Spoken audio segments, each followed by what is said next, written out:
Avengers are not coming. I am Oberkommandant Joseph Wang. Raise your hand if you still care about Marvel. Huh? Oh, really? You're the one guy who doesn't care, huh? Wow. Ganz schön mutig.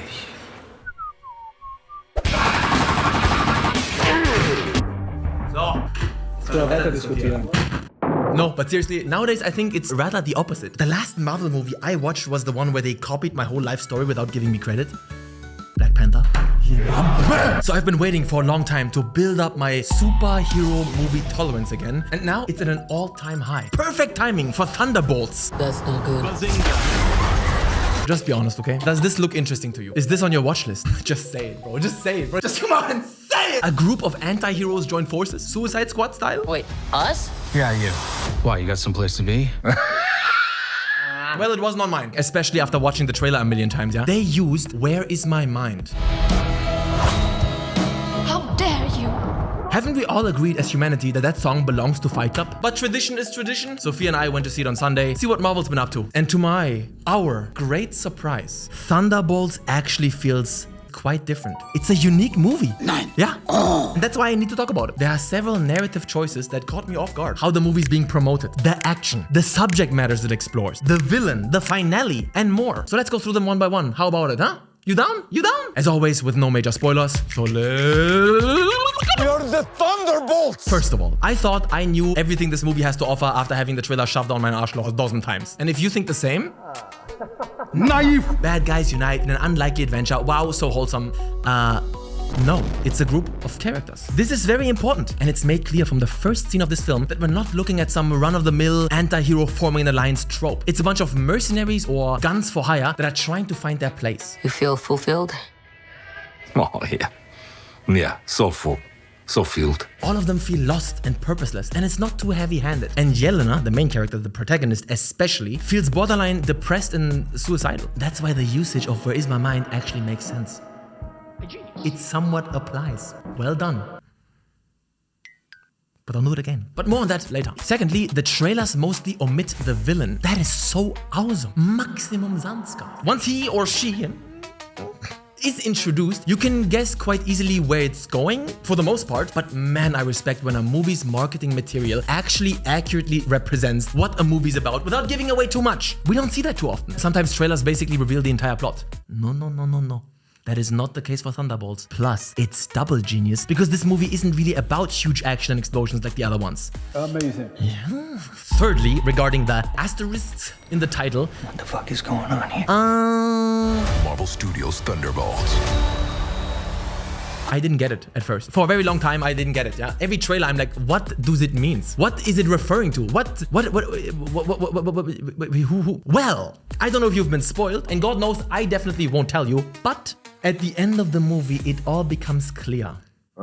This is a placeholder title. Okay, to be honest, I'm probably saying things that the Marvel fans among you already know, but listen, I don't follow any of the stuff. I didn't know, okay? So for me, very cool reveal. It's very meta. The placeholder title is the official title, but the movie should actually be called something else, really. It's fun stuff. Kann man machen. And number 4, to all my German homies, ja? An alle meine deutschen Brüder da draußen. An alle Frankfurter, wir machen neues Geld, Freimaurer Welt, wir machen eures schnell. If you can name the song, you get pinned. Community engagement. Okay, for some reason the German voice acting completely removed the main character's Russian accent and this guy's Russian accent too. When I look at you, I don't see your mistakes. Wenn ich dich ansehe, sehe ich nicht deine Fehler. It's so weird. What a shame. I watched this one in English, but you know, usually German VOs do a great job. You don't want to miss out on Florence Pugh? On her Russian accent. Her entire way of speaking, her tonality, it brings so much panache to this character, really. There is something wrong with me. So please watch this one in the original. Yeah, danke. But enough about the marketing. Let's talk action.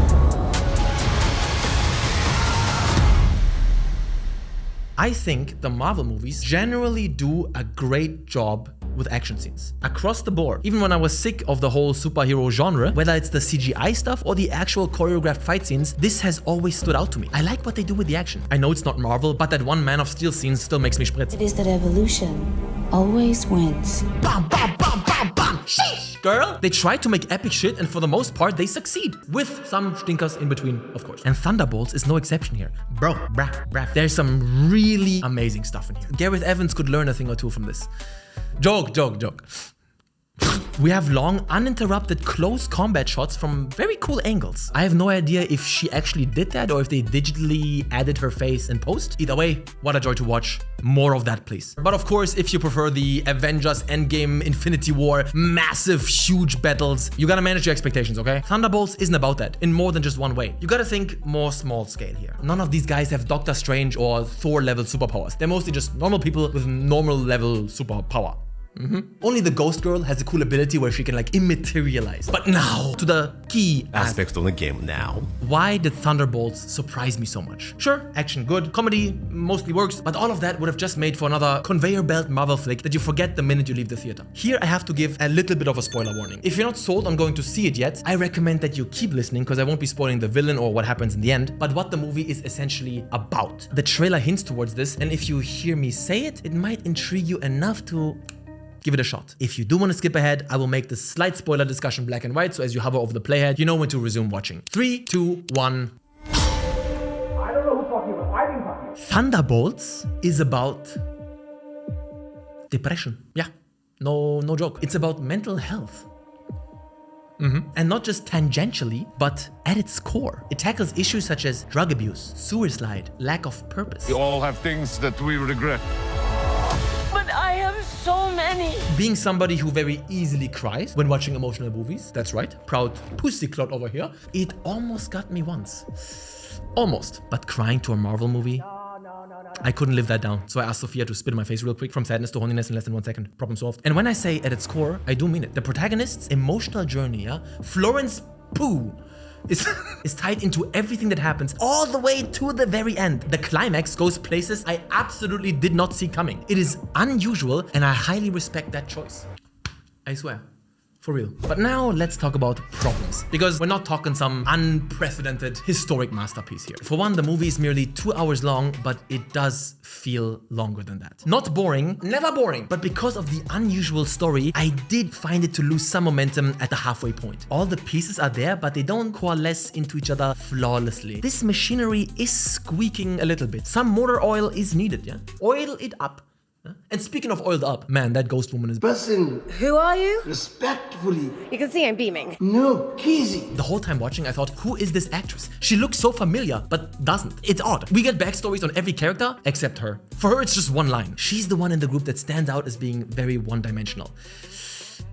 Maybe that was the point, always leave them wanting more. But I think if I was just a bit more invested into her character, maybe the flow of the experience would have been improved.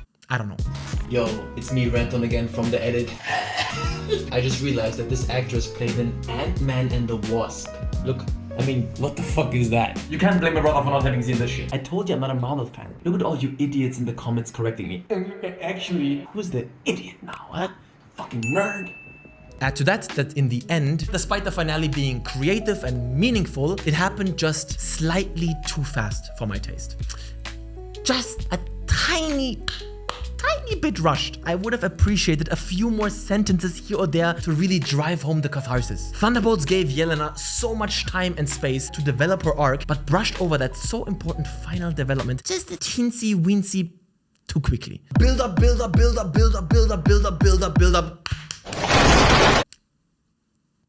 2 more minutes to really fist it. So, yes, that's my thoughts. As a final rating, I give Thunderbolts asterisk 7 out of 10.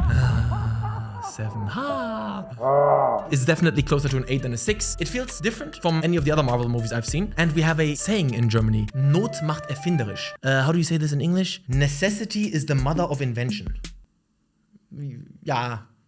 Basically.